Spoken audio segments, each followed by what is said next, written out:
Let's see if this is working. People are coming online viewing. A lot of people asked me before how they can join this, but I didn't know what to say to them. Ah, okay. Yeah, yeah. It's via the Y-Stripe the website of Facebook from the Okay. Y-Stripe. So, but they're too late now. Okay, let's start. Welcome everybody on this very special occasion. Tonight we are talking with two very dear friends and really, really, really special and beautiful people, Nikos and Katarina, all the way from Lesbos in Greece. We can see Katarina already. Nikos is hiding. Hello. He's here. On the side. That's Hey, Nikos. hello. A very warm welcome.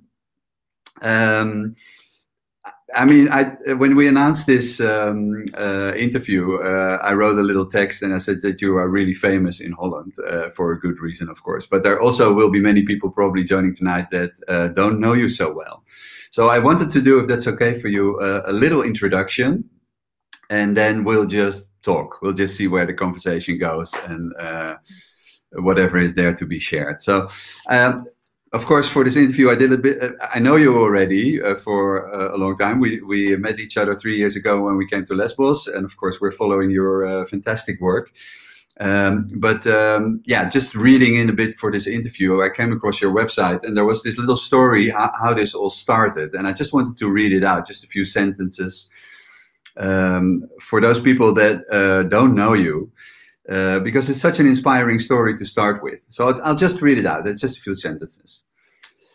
One afternoon in early 2014, when Nikos visited shops to sell his fish he caught earlier that day, he came across a large group of refugees who just landed on the shores of Lesbos, wet, tired, and hungry. They were grateful to be alive, but in need of a lot of support. Moved by their journey and with the drive to help them, Nikos used the money from the fish sale to buy them food and gave them the clothes off his back. Later, he told his wife Katarina about his experience, and she got to work right away in the kitchen, preparing 40 home-cooked meals to bring them. Hours later, the food packed up and their car every blanket and clothes could collect. They felt searching the area where Nikos left them. Unsuccessfully in their mission, they learned that the refugees had been detained by the local police. The refugees weren't allowed out, and Nikos and Katarina nor their food were allowed in. Stumped, they drove to the beach where they always did their best thinking and talking, and reflected on the situation of Lesbos. They remained at the beach until nightfall, and soon they heard voices coming from the water. After several minutes, they left, and this was their entry point to the crisis. After helping the cold, scared, and wet refugees ashore, they had a surprise for them: blankets and 40 home-cooked meals. After this experience, they never looked back.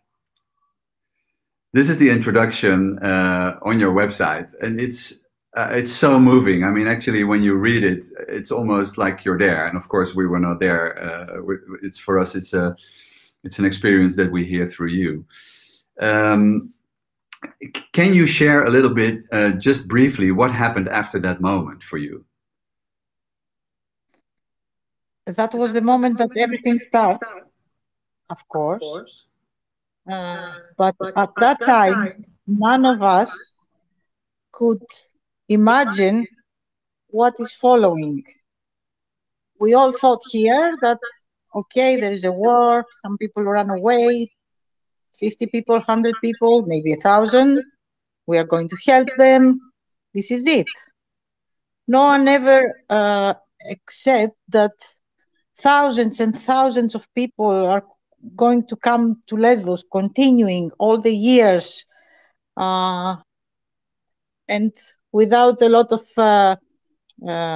thinking. I think we did what all people should do. In our mind, it is like this. We don't feel that we did something very special.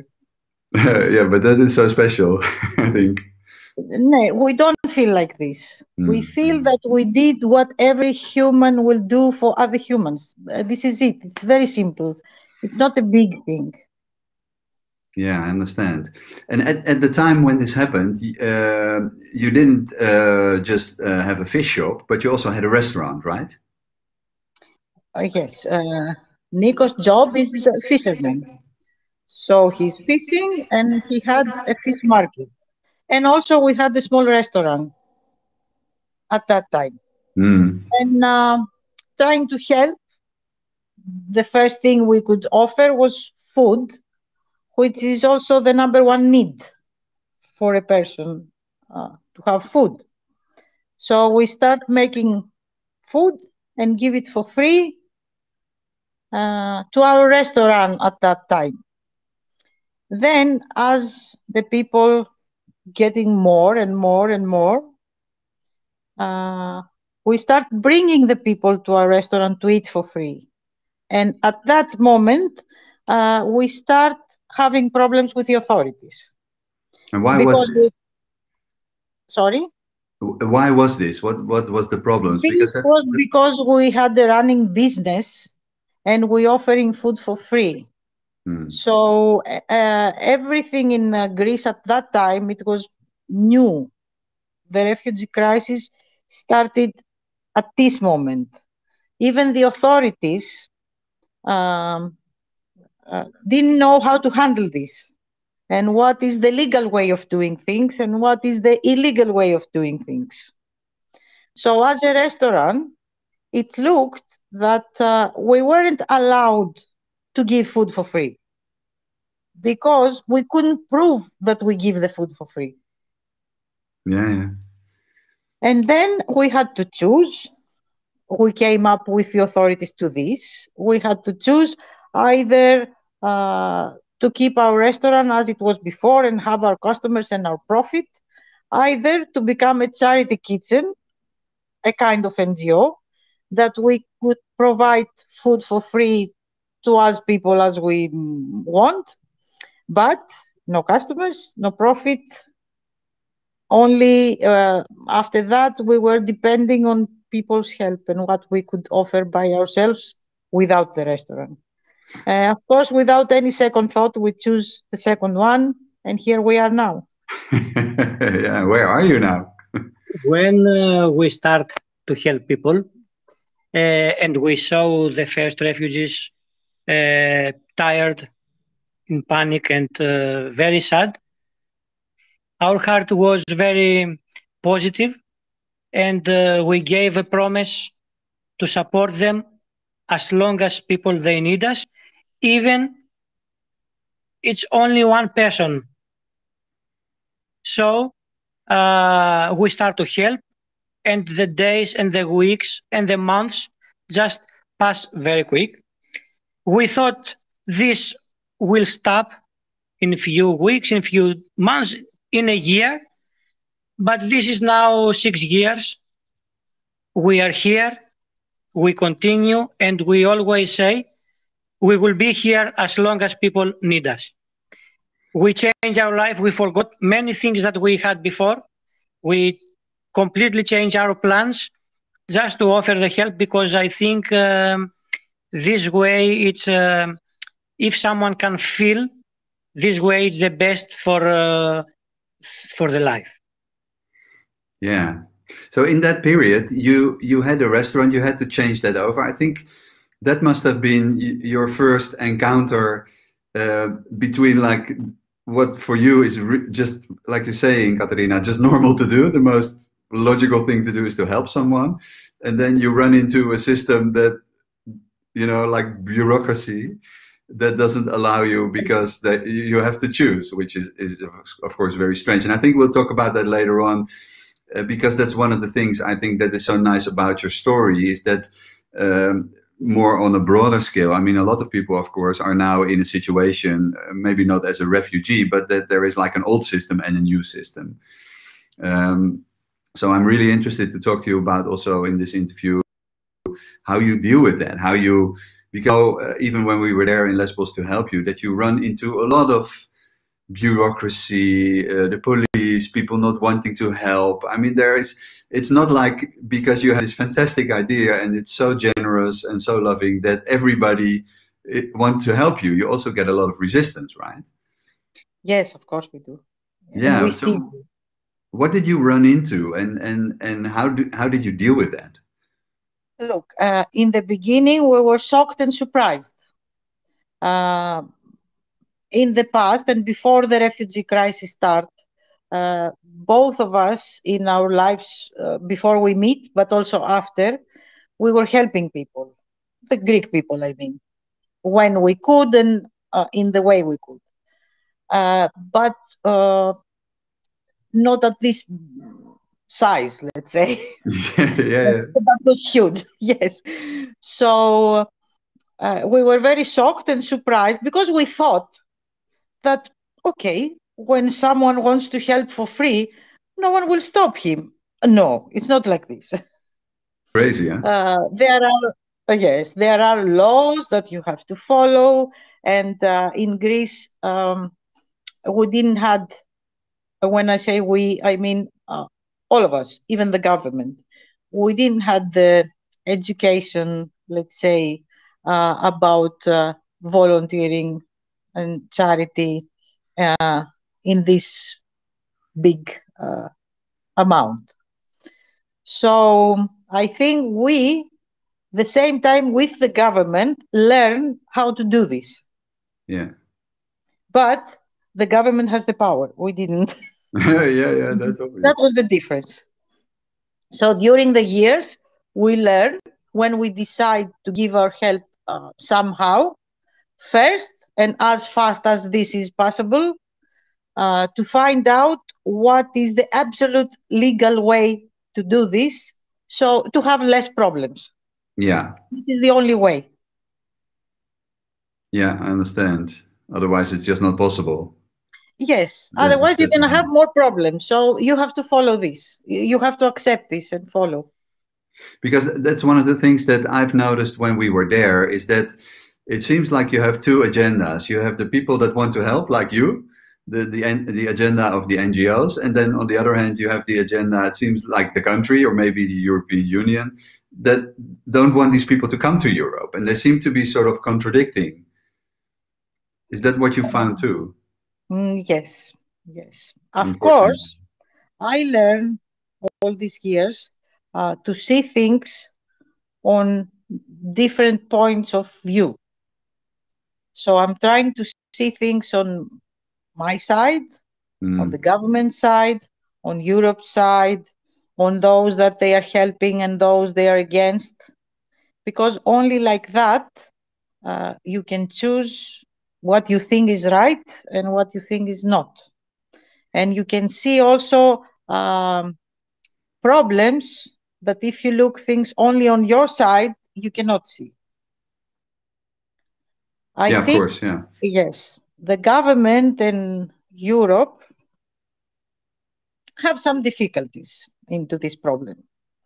And many of them, some of them are logical. For example, they say, if we help all the refugees that come into Greece and we give them asylum and they have the right to go to Europe, maybe millions will come after them. Hmm. This is a point. Yes, this might happen. Of course, it might Yeah. happen because if I running away from a war and I'm coming to a country and I find a way to start a new life, don't I bring my family and my friends? Of course I do. Yeah. Of course I will. I will do it. Any one of us would do this. Yeah. So this is something that we have to think because we will face it. Yeah. On my point of view, this is not a problem because I'm saying, okay, uh, God, if you believe on that, or nature, never put borders. We did. Yeah. So in my mind, there are no borders. Everyone is free to go everywhere, and this is what I like. But this is my opinion. There are others that they think in another way. Yes. Certainly. But you still have to deal with that, of course, even on a very local scale. Apart from what's happening in Europe, your government or your Lesbos government is also, in regards to the camps, has made a lot of tragic decisions. Because we heard here in Holland that Karatepe has been closed recently. The old Karatepe, the small one, yes. Yeah, and what about Moria at the moment? Camp Moria? Camp Moria doesn't exist anymore. That's gone. That's gone. It's all burned. Yeah. So totally. So everything is gone there. Yes, everything is gone. There's nothing. Okay, and where are these people now? Now they are at the same area where was the small Karatepe camp. Yeah. A little bit further down, but in a bigger space, in a bigger area, and named again Karatepe camp, but Okay. it's a bigger one. It's mostly tents. And the government says that this is a temporary camp. They're gonna build a better camp with facilities, no tents, like they promise some things. But until now, nothing started yet. And you know, in Greece, to start a big project like this, it takes time. Yeah, years probably. Yeah, and it's probably not just a matter of money, but also of politics, or people wanting yes or no?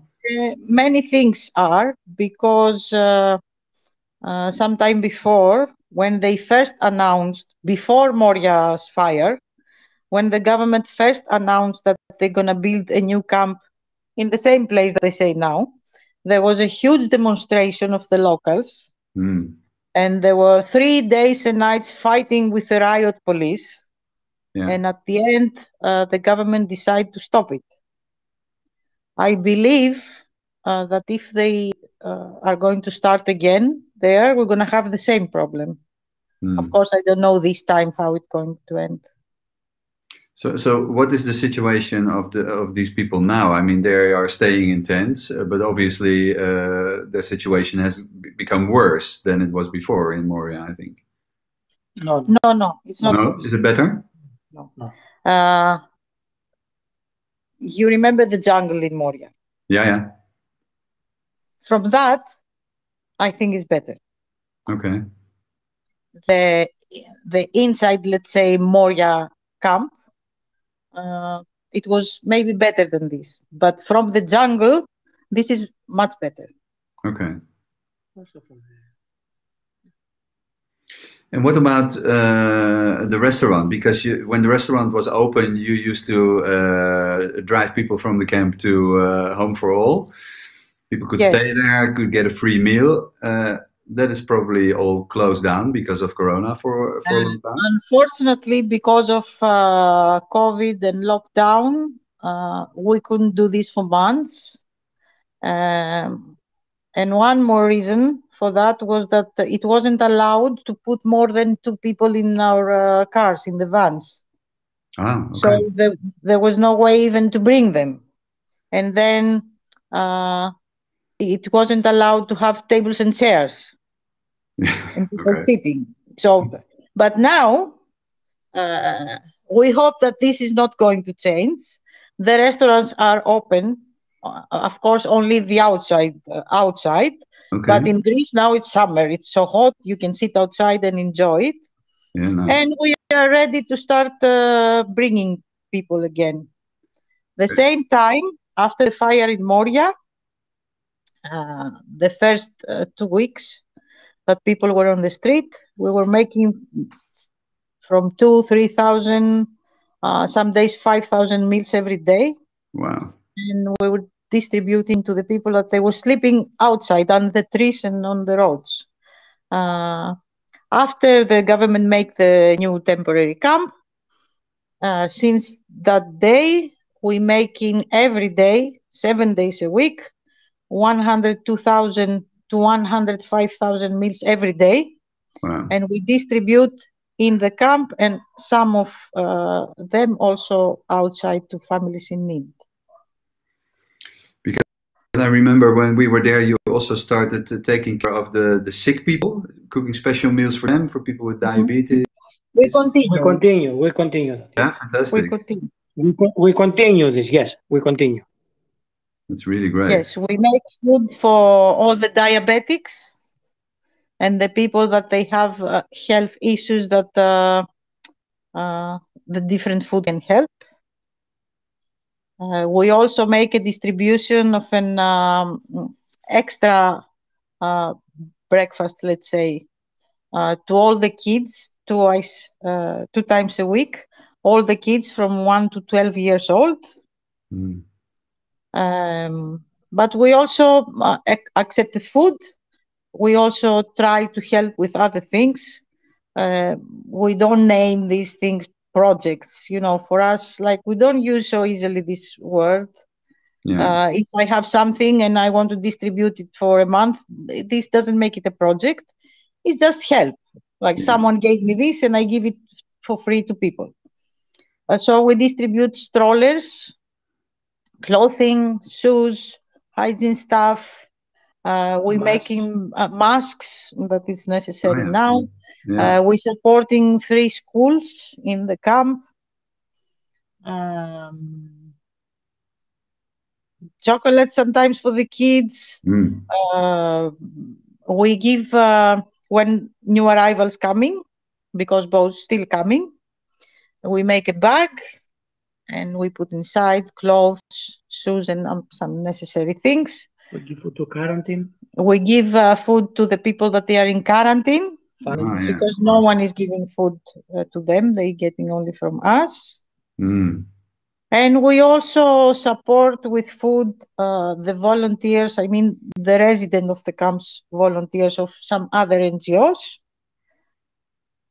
We have a group of 33 volunteers in the camp, that they living in the camp, residents, and we're giving food to them and to their families as they trying to help us.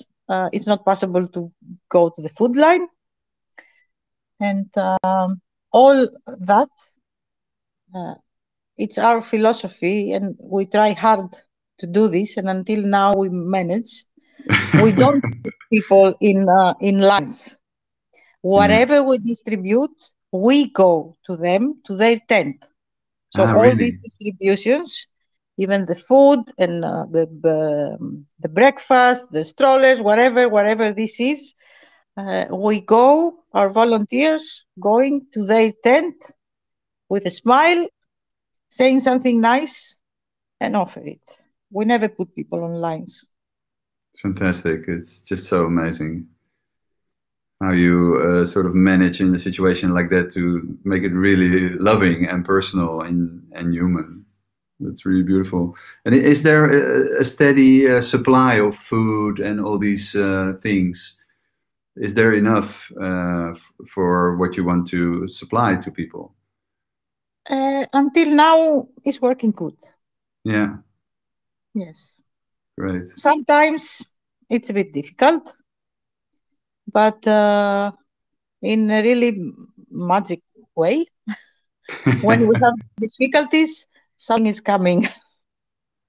So until this moment we're talking, everything is fine. We manage. That's great.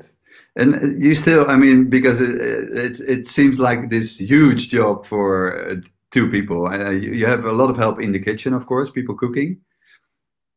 Yes, we have people in the kitchen, mostly Greek people, ladies that they helping. We have volunteers also.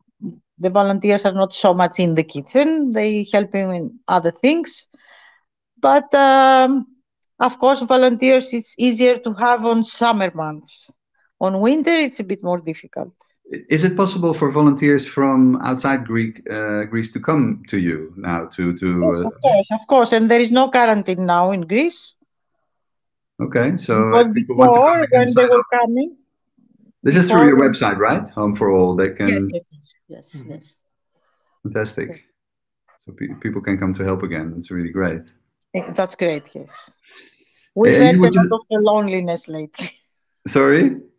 We felt a lot of loneliness lately. Nobody coming. And the lockdown, we didn't have volunteers, and it was very difficult. Yeah. So in that period, you had to do everything yourself, right? Yes, with a little help now and then. And of course, the food and all these distributions are not the only things that we do. No, I Because, wanted to ask you about this. yeah, we are always with these people and we try to feel what they feel. After all these years, we saw that people need changes because, of course, food is important. Of course, clothes are important. But people that they are here years, they want to start their life. This moment we have about 10 houses, 2 in Athens. We rent and we have families inside, families with problems, families that they got asylum, and we have them in their houses. We pay their rent, we pay all the expenses, and we try to help them to start life, to find a job or something. Of course, this is difficult. This is why we had ideas and we start to work last year with the olive oil, and also we have a very big garden and we plant a lot of herb, a lot of groceries and everything. And then we decide to employ the husbands of the men of the houses that we have and others that they are from the camp and they have asylum and it's very difficult for them, and we employ them and to start to have insurance and monthly payment to support with money extra for the with the housing and everything. So it are everything paid from us, and they have also extra money to use as they want as a normal people for themselves, for their families and their friends. And this is something that all day per day goes on all and on, and we try to find ways more people to help us and to employ more people and to give more jobs and people to start new life, because many of them they said I had dream to go to Europe, but here it's nice, I met good people, if I have a house, if I have a job, I can start from here, I can live here. The kids go to schools, to the Greek schools, they start a normal life that everyone has in his mind and dreaming to have a normal life. Yeah. This is that we try to offer. After all these years, people has to change a little bit, has to turn their head a little bit to see the other side of the crisis or of the human situation, as let's say. Yeah, fantastic. We are happy, they are happy, and they have a job, they have a house, they have food, they have a normal life. This is the target of all, and this is why they escape from their countries just to have a better life, a better future. We try to offer this future. Fantastic. And this project of this land is you call this Homeland, right? Yes, this is Homeland. Really Katarina good explain you something more about that. Yeah, fantastic. Homeland is a big garden. 9 people working from different countries. Greek, from Pakistan, from Africa. 3 from Africa. 3 from Africa, from Iraq. From Iran and Afghanistan. Iran, Afghanistan. So all these people, they have no problem. They working very good together. They enjoy what they do here. They laughing, they sitting down and eating, they working the land. This also is a very peace, bringing peace, you know. Yeah, can imagine. Mother Nature itself bringing peace. So this is a small model, I will dare to say, of a community. Yeah, We can exist together no matter what we believe, if we respect the one the others believe in, and we can work together and make miracles. Yeah, that's fantastic, because all these people have a very different background, country, religion, culture, all these things, and yet, well, you prove with a project like this that they can work together. So in terms of what is, I mean, you obviously started a community, because I think everything you do is about community, and so is this project, of course. The Wise Tribe is trying to connect people together to create communities, basically. So what is it, in your experience, what is needed for that to make it work? What is needed? I think what is needed is to believe that it can be real. Because we talk with many people and they say, oh, this is utopic, or you're a dreamer. When you think like this, cannot be happen, ever, never. Yeah. The only thing that needs, believe me, is to say, yes, we can make it. Yeah. Then Let's do it happens. And I this think is the only magic. reason that we don't have this is because we don't believe that we can make it. You were speaking before of magic. Is that what you're saying? That if you really believe it, then the magic comes down and the help comes down and everything happens in the right moment to support this? Look, now I might sound like a dreamer, but yes, I believe this. Yeah. Yeah. I didn't believe it in all my life, but the last years, what I experience and I see and I face every day make me to say, yes, yes, I believe this. When you want something, it happens. Hmm. So what would, maybe in a very different area, but from your experience, I mean,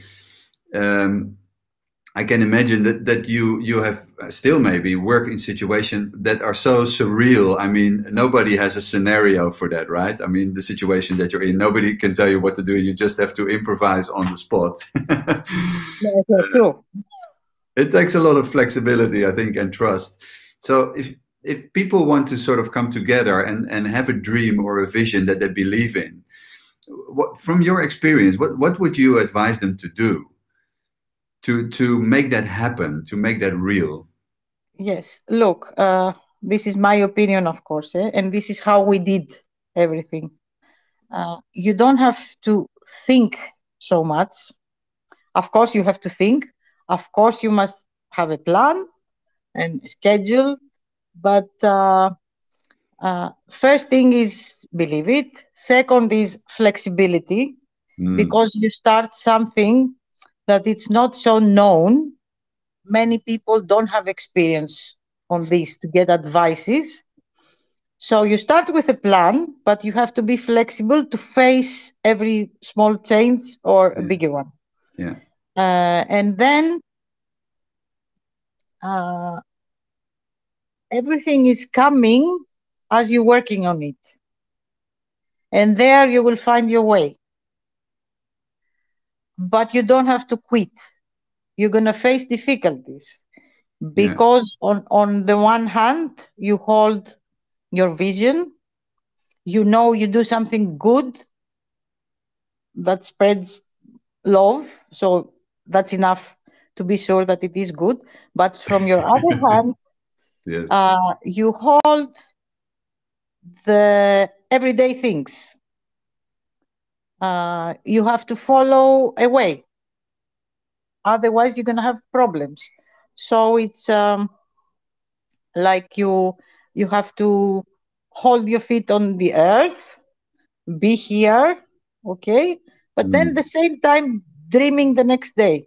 Yeah. So that's two things that you have to make it very practical, and while you're making it very practical, you have to dream keep your vision alive, keep dreaming about. Yes. Those two things happen together. This is the way. This is the way. That's really good advice. I was wondering, because many people, I mean, here in Holland, and I think all around the world, as a result of I think what happens, because of what happened the last year with COVID, I think a lot of people want change, they have ideas, they have visions, but they also meet the resistance from the old system. And I think, of course, you have that too, right? In your own, I mean, you've dealt with COVID, but on top of that, you've dealt with all these situations that you are in.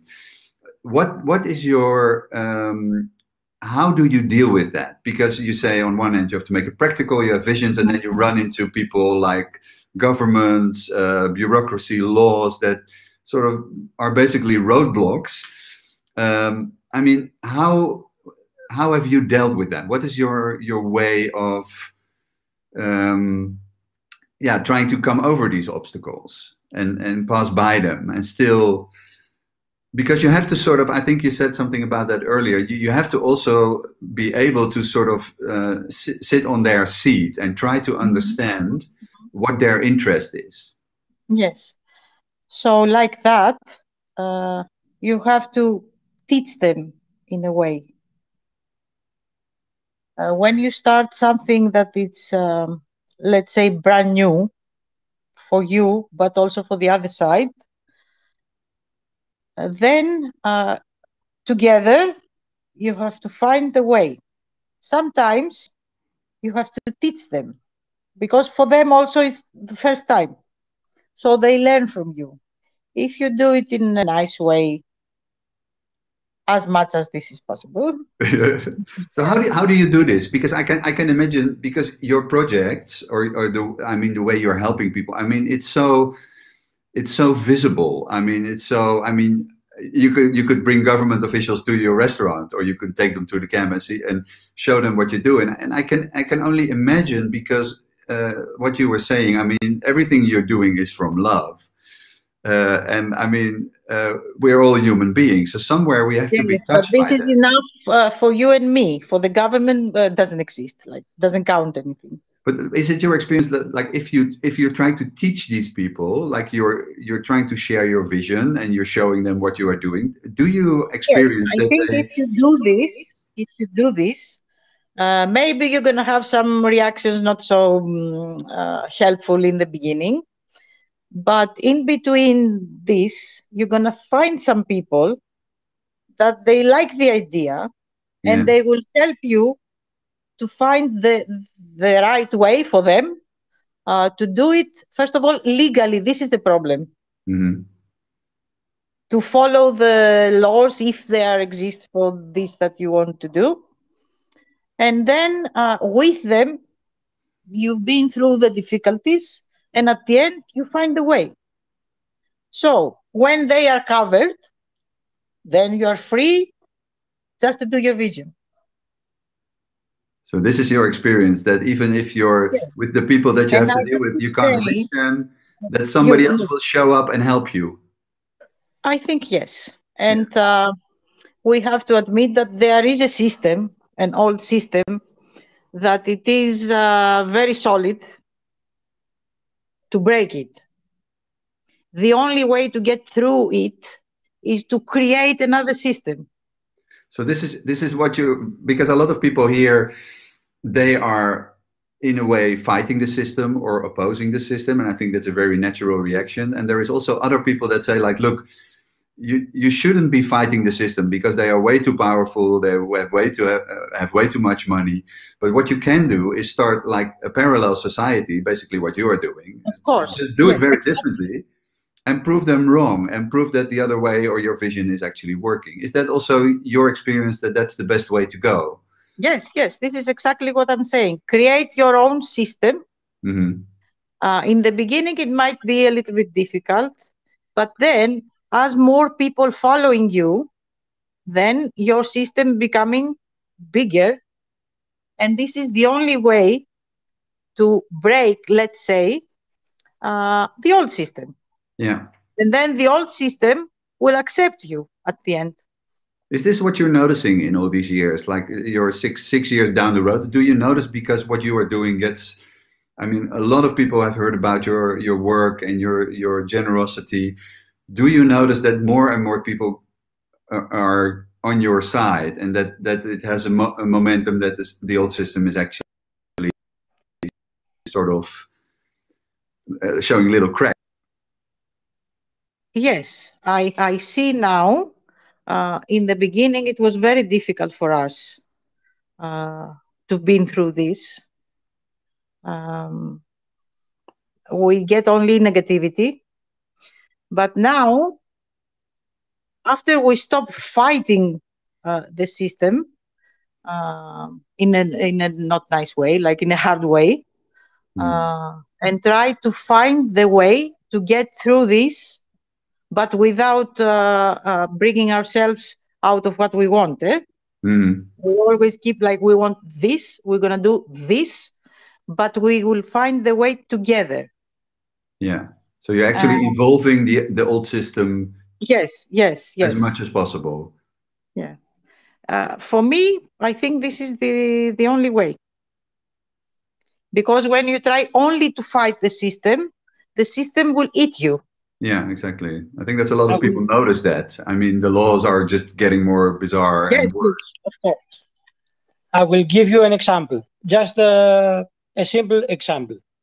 If you have two groups, them and we, for sure you will have different opinions, fights many times, because you have two groups. But if it's all together one group and we're working for the same thing, you have less stress, less fights, and work all together. After fire in Moria, about 10,000 people went in the area to the main road near to Mytilene. 3,000 about stay in the area of old camp of Moria, under of trees. We decide together with the government and the army how to distribute the food. We said, the area from Moria, we can handle by ourselves to give food to all the people. All the NGOs and the government and the catering gave focus, of course, to the people that was thousands there. It was so difficult that, and for 3-4 days, people, they could even receive food, not because it was not enough, but because it was not way to give to the people food. The vans from the catering went there, and when hungry people saw the vans, they just attack, and the people that they working, they just escape from that because it was very dangerous. From the other side, we start to give food to them, 2,000 people, alone with 2 or 3 friends of us, volunteers. What we did, first, we went there. We sit with them, under of trees, and say, guys, we know how difficult is the situation. We have food, and we can bring you everyday food, but you have to help us also. So wait here, we will come with the food. We have enough for all. Don't fight, don't push people, don't make lines. We have food for all. So we keep them calm, and then we went with the van and start distributing food. Everyone was happy. This we did for 2 weeks. After, a lot of people start coming back to our area because to the other place they could receive food. And was fights all day and night. And then we start to make more food, but also quiet and calm. One night, very late at night, yes, maybe 10 o'clock, someone called me and say, please, can you support, because they are about 500 people without food, and they are very angry and they will destroy everything. And I said, okay, I can make 500 portions and we will come to give to the people. They say, yes, but how you can do, because it's very dangerous. And it was simple for us, and we said, we know the way. We went again, 3-4 people with the van. We walked front, and we went to all the thousands of people that was the 500 without received any food. And we went there, we talked with few refugees, and we said, come to help us, keep them, explain them that we came here to help with food, but they have to be calm and to wait for the food because we have for all. So we went there, everyone waiting without lines, nothing, just sitting there that was before. And we went there with the help of few of them, and we distribute very easy in 10 minutes these 500 portions of food. It was so nice and was so amazing. Everything we did only because they feel that we was one of them, not something separate. And this is the way for everything works better. If you make one group and everyone feels that are same, it's very easy to do miracles. That is so inspiring. And what is it, Nikos, if you're saying that, because it really touches me. I mean, what is it that if you bring those people together, is it just because you're actually saying we are one, Yes. we're the same human being, right? Yes, we are one. What is it that people get that? Because I mean, you come in like a sort of a peacekeeper. They can understand that you're going there to help them and to support them. Yeah. And if you make them to understand this, everything works well. Everything is happy. And we said, thank you guys. You're helping us a lot. Just you stay there calm and waiting for us. For us, this was a very big thing. And with that way, we will come tomorrow again. And if you are again calm, we will come and next day and every day, as long as you help us to do that because we're coming to help you. So everything was very nice and perfect. So is it just that simple? If you can say we are here to help you, but we just want you to help us. Is that all? Because if you have so many people hungry and you have food, if you just go and open the van and say food, they will kill you in 1 second because they don't know, because they are hungry. But if you go first and to talk to them and to explain them that you have food for all enough and second portions many times, so nobody can feel hungry after anymore. If you make them to understand this, it's very easy to create very nice atmosphere there. It's just because you are reassuring them that there is enough food, that they are actually safe. Yes, that they can we went there. They sitting under of trees at the side of the road. We went and we sit together and we try to explain them, hey guys, we are here to help you. What we have, food, and you are hungry. Together we have to work to give to you and to eat to stop to feel hungry. And it was the magic word. Together to do. Yeah, fantastic. One more thing is you have to win people's trust. How do you do that? Let's continue with the same example, okay? Let's say that we have today 100 meals and we want to distribute. So for us not having problems, we go there and we say, yes, we have food for everybody, blah, blah, blah. We give the 100 meals and then we get in our car and fast go. We don't give to the rest because we didn't have from the beginning. The next day, when we go there, thousands of people will come to our car trying to get this food. Yeah. You have to be honest. I believe that even if we went there that night and we were saying, look, we have only 50 meals, choose yourself the most vulnerable people and send them to get it, we wouldn't have any problem. Yeah. For me, it's not what you say, it's the way you can make people feel it. And people are not stupid, you know, they are very clever. Sometimes we think that we are the clever ones and all the others are more something, I don't know. So people are very intelligent, all these people, and they can feel, not only see, they can feel. Yeah, of course, they are sentient.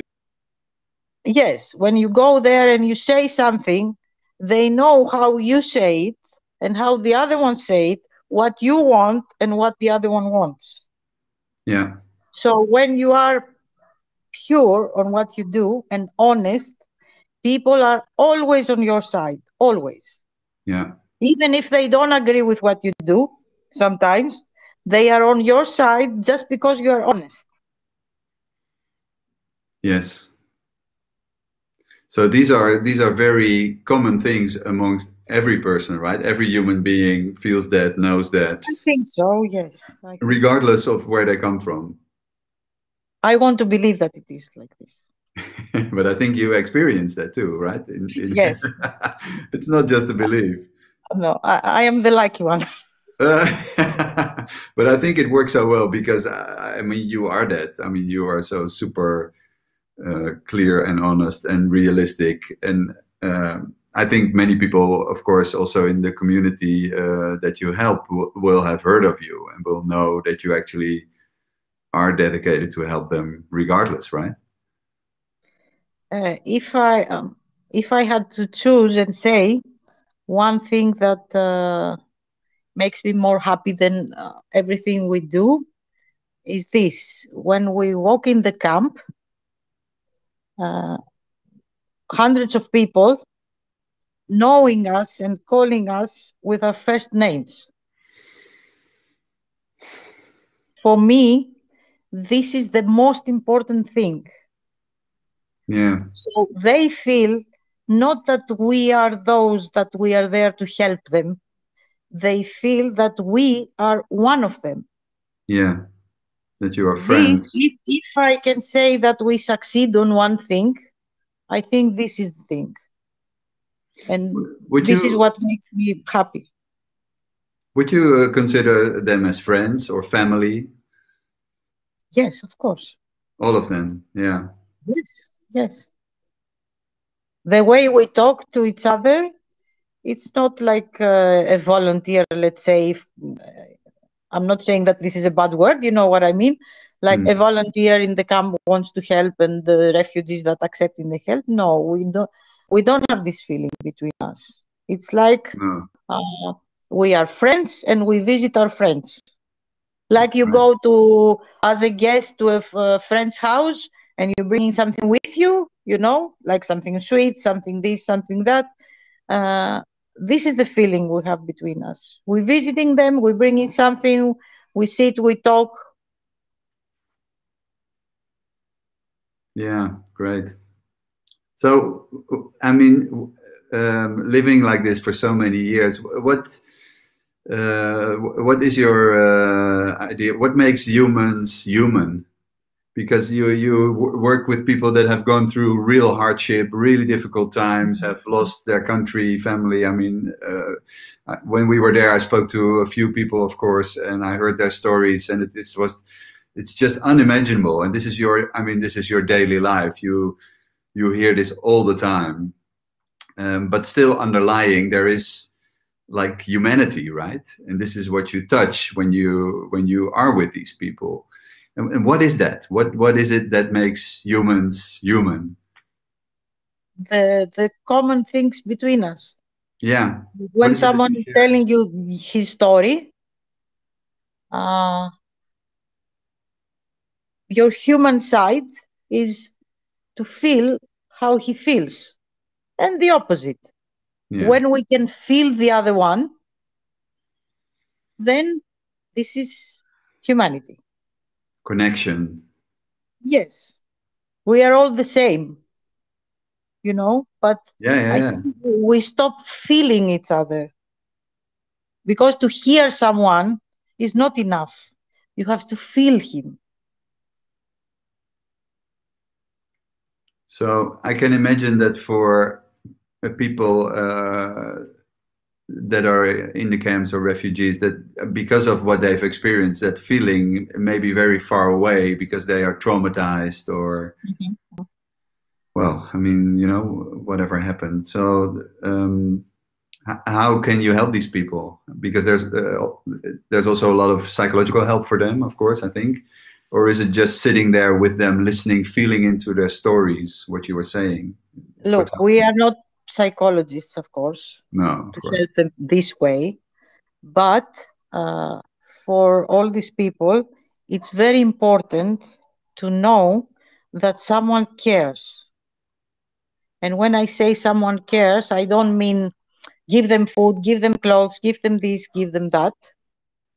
It's important for them to know that I don't feel good now, and I can call Katerina or even ask her to come here because I want to talk with a friend, and then Katerina is there. This is what we can offer. We are not doctors to cure someone. Yeah. We just can be there for them. Yeah, and I can imagine that may work even better than talking to a doctor. Oh, I don't know.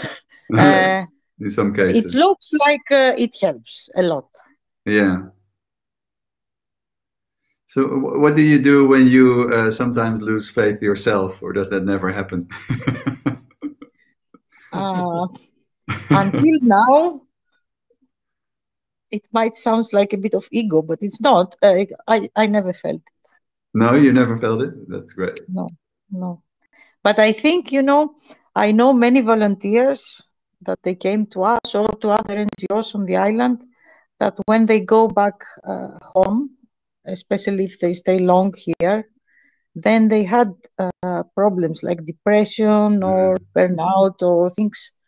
So I believe that to us is not happening because we never stop. 6 years now, it's continuing. I don't know what will happen if we stop one day.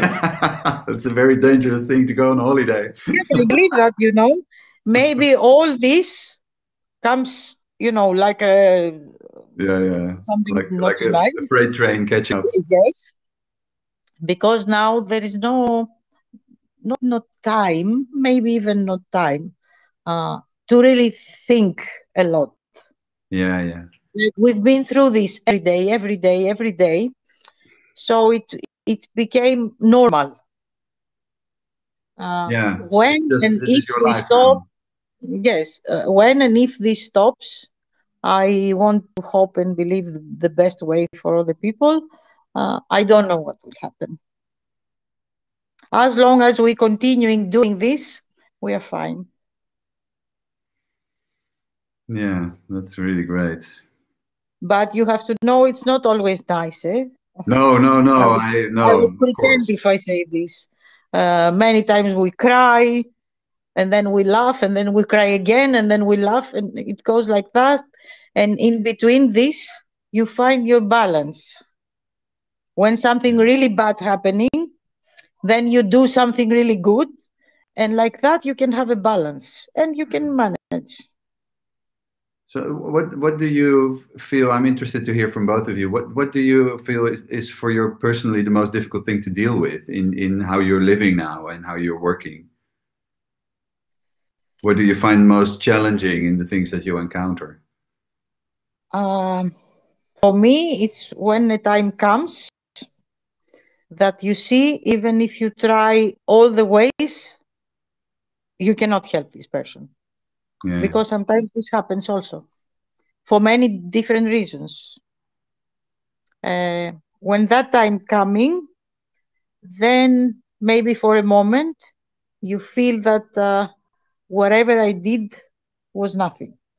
But then in a second you think again how many people you could help, and there is the balance again. But for me, this is the most difficult time, when I have to say to someone, I'm sorry, but this I cannot do it for you. Yeah. Because they ask something that you cannot do. Yes. Okay. For me, the same. Yeah?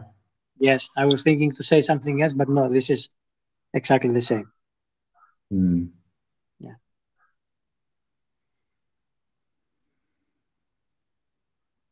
But also, we never promise things that we are not sure that we are going to make. Yeah. Even if we really want it, if we are not sure that we can make it, we never promise. We say we will try and we will see. these are all individual requests or families, something they ask you. Yes. Yeah, okay. Yeah.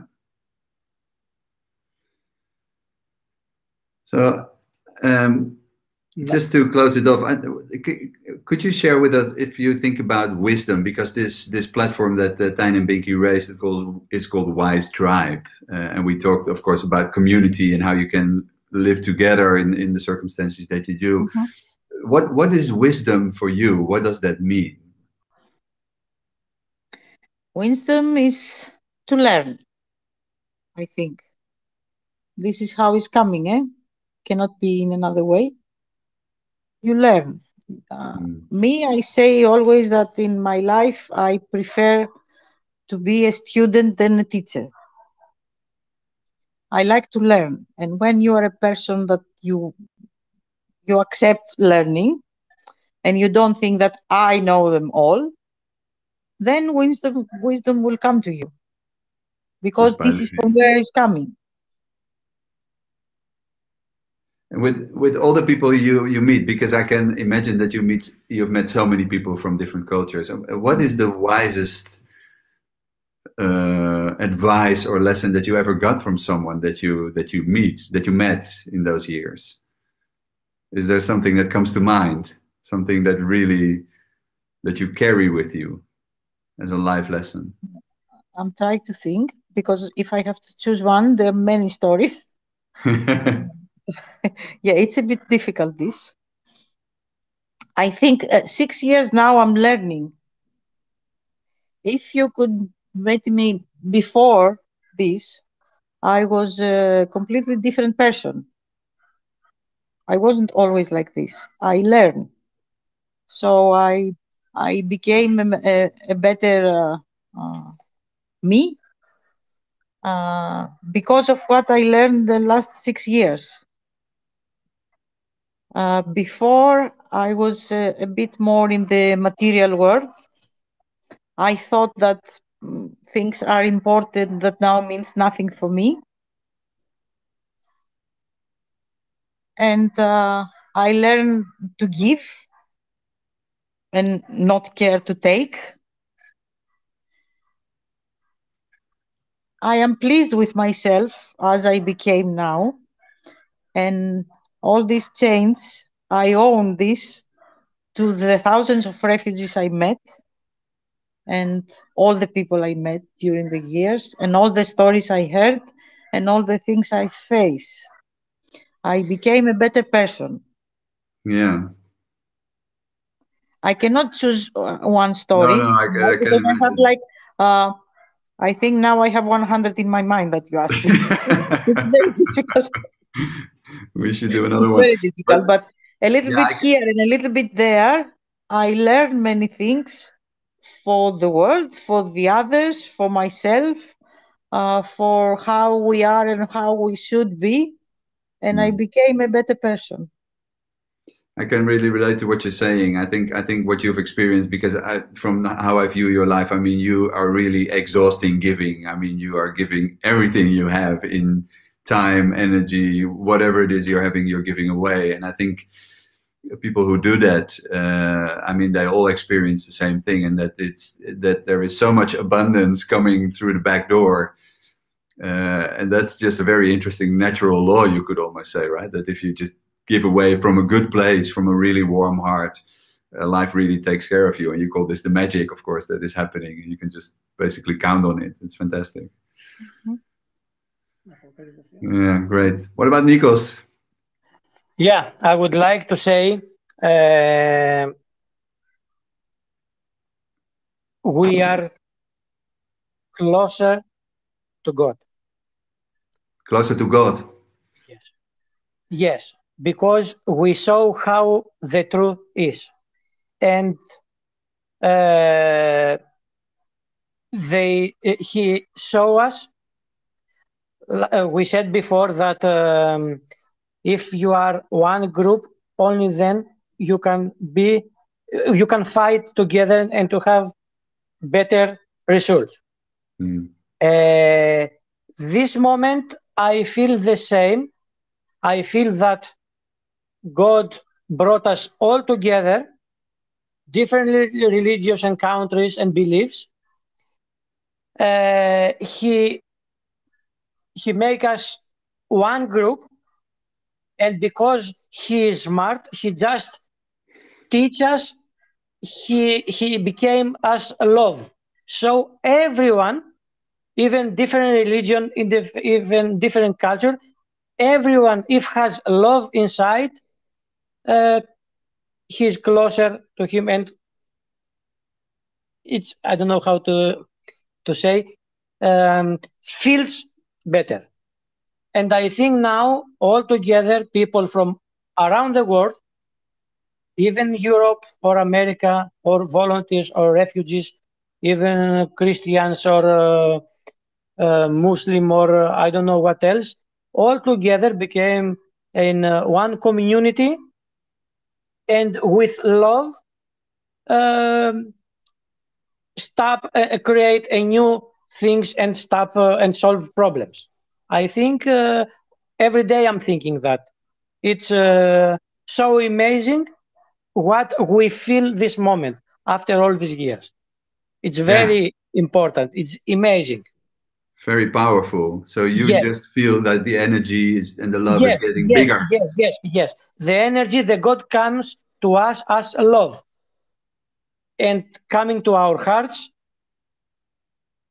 without any religion, without any Yeah, that's philosophy. universal, you mean? Universal, yes. And you, I think you can only confirm that every person you meet still has that. Every human being has that in it, and it seems and it sounds like what you are doing and how you're doing it is you're activating that. Mm-hmm. You're sort of pointing to their heart and saying, like, look, everything you have to do comes from that place, and then it's like the magic happens and you unite rather than just separate them, right? Yes, because if you see the truth,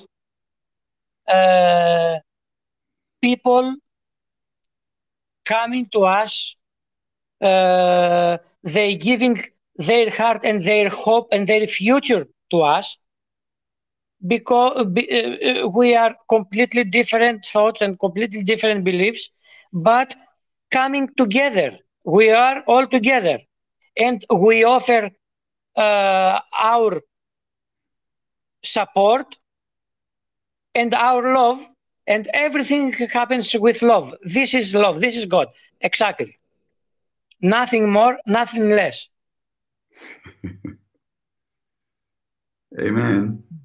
I think all the thousands of people that they involved in the refugee crisis the last 6 years, all the million people met God because they met love. Mm. It's simple. It's very simple. Yeah, of course. All these things are very simple. Yes. In the end, if you see it and you feel it, Yes. In the end, yes. But I think what you're saying is that you can't fake it. It has to be real. It has to be authentic. It has to, of course, and people feel that. Yeah. Yes, of course. Yes. Yeah. Fantastic. Thank you. It's so nice to see you again, to talk to you. I think we have to thank you. Your wisdom, your life philosophy is so inspiring, and I think can help everyone around the world in whatever community to learn from your experience, build a foundation. We have to thank you because you are the person that very easy someone can open here to you and to talk very simple and very nice things. I just wanted to close with how can people support you? Because on the website, people can donate, of course, to support your projects. People can sign up volunteering, coming to Lesbos, help you with whatever needs help at the moment. How are there other ways that people can help you in what you're doing? Can support you? Send us positive energy. Yes. Yeah, okay. Well, we can do that. And to talk about us to others. Yes. To talk, this is a thing, to talk about what's happening here on Lesbos to those that they are not able to come here. They never came, and they don't know. Because I see every day, talking to people, that there are many people, even in Europe, that they really don't know what's happening on Lesbos. No. I mean, well, unless you follow the alternative media, of course, you get the mainstream media news. Yes, That's okay. not representative. But it's good if the people knowing or the people coming here, when they go back, to find ways to talk and say the truth, because I see that from the media doesn't coming outside. What is the most important thing that you think people should know about the situation on Lesbos right now? The situation on Lesbos. Yeah, well, I mean, you think like there are still refugees. They are living in tents. There is a camp. Everything is difficult. People are still coming. When the people get asylum, they stop getting the monthly 90 euros that they get from the government, which is already nothing, but at least is something for them. And in some months, they have to leave the camp, but they have no place to go. If your request for asylum has been accepted, then to continue the procedure and get your passport, you need to pay 86 euros for each person of the family. Okay. But they don't have money. If you have 1 or 2 rejections, you have to pay a lawyer, otherwise you're going to be deported. But how they're going to pay? This doesn't go outside. No. But it's very important to know. Yes, there are so many things that those volunteers that they are coming on the island, no matter with what NGO or by themselves, then they have to find ways to talk to as more people as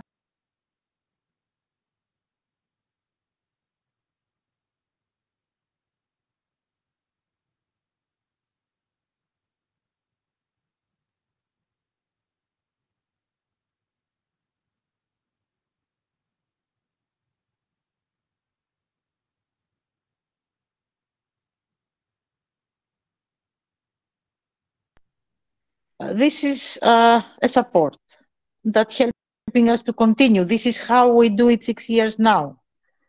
We don't get any help from the government or from European community. We are not a big NGO. We are a small NGO depending on people's help. People like us, simple people all together. We're doing this 6 years now, and it became so big. Amazing. This is the magic I was talking about. Yeah, it's a shame because you were saying, I think the last minute of what you were saying, the image froze, so we couldn't hear what you were saying. Sorry. It's just, no, I mean, it was just the last minute, I think. So. Yeah, so I was saying that 6 years now. Yeah. This is the way we do it. Simple people like us. Yeah. With their small donations supporting us. Okay. Yes, and we're continuing. Yeah. Or by coming here and volunteering and helping us. So this is the magic I was talking before. Yeah, that 6 years without any money from governments, European community like big NGOs have, we continue and we're becoming bigger. This is the magic of many people being together with the same vision. Yeah, that's fantastic. We in the chat and in the announcement we posted the link for people to support you to donate. And I hope now that it's open again that many people will come and visit you, including myself. Thank you. And would really love to come over again and spend time with you and help out where we can. That would be amazing. Yeah. Let's stay on that, please. Yeah, of course. We need you here. We need you here. Yeah, well, I hope to bring many friends and work some magic. We work, thank you, dear friends. Years with the people from Netherlands, the Dutch people. We work all the years with mostly people from Netherlands. Our volunteers are mostly people from Netherlands, Really? and we are so happy for that. And they are also nice people. Like someone choose all the nice people and bring them in Netherlands. I don't know what you do there, but you are great.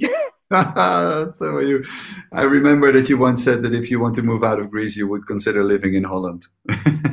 Yep, I can do that, anytime, immediately, just like that. I'm Nice. ready for it. If you ever think about retiring, you are very welcome here, and we will find you a beautiful place to live and take care of you. I will be very happy, very happy. Oh, But for nice. now, we have still a lot of work to do. I know. Maybe later. Okay. Thank you so much for your time. It was really wonderful to see you. Thank you. Thank you. Thank you very much. Stay in touch, and we'll see each other soon. Of course, of course. Thank you. Goodbye. You have a good Bye. night. Bye. Bye.